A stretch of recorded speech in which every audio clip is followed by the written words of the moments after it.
Hello everyone and welcome back to Matterhorn. So, perusing the Nintendo Switch eShop yesterday, I came across a game called Valley. It is currently on sale for $13.99 US. I checked out some reviews of this game for other systems and they were generally positive, so given the cheap entry point, I decided to try it out. As of the time of purchase, I couldn't really find any impressions or videos online about the Switch version of the game. Usually that's not great news, but sometimes that is simply because creators didn't receive codes for the game or reviewers for major gaming outlets simply don't care about making a review or impressions of a Switch port of a 2-year-old game. So, this being a single-player story-driven exploration game, it seemed right up my alley, and I can say I enjoy the game and the story so far. There's some World War II era alternate history type stuff going on here. The story covers events that took place during that time period. The war, the Manhattan Project, Robert Oppenheimer, and more is woven into what happened in this world. I find this story to be compelling, told through audio logs and through notes scattered throughout the world.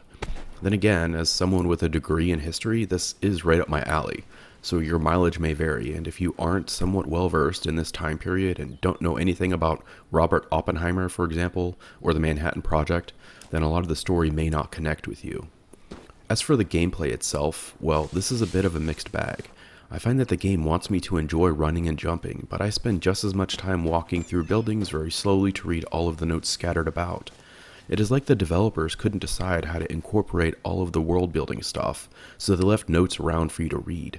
The problem with that is that it breaks up the flow of the game tremendously. Valley is at its most fun when you are careening through the world at breakneck speeds. Towards the end of the game, there is a set piece where you're running extremely fast through tunnels and cavernous spaces with some great music pushing you forward. Besides the story, this several-minute sequence was my favorite part of the game. So how does it run on the Switch? Surprisingly, it runs better in portable mode than in docked mode. It looks better in portable mode as well, though it is clearly not native resolution and can get pretty blurry.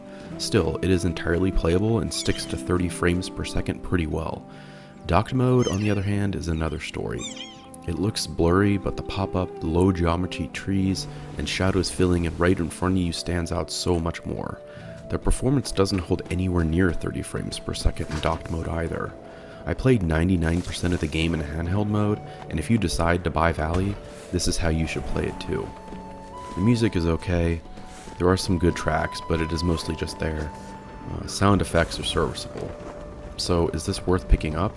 I'd say it is worth a shot if you're not concerned with spending $13.99. That said, there are definitely better games available for the price on the eShop. For under $10, it is more easily able to be recommended. The list price of the game is supposedly $20 though, so I would definitely pass on it at that price. Anyway, I hope this video was helpful if you're interested in Valley on the Switch. If you've played the game, please let me know your thoughts about it in the comments. And if you enjoyed the video, please be sure to like and subscribe. And as always, thank you so much for watching.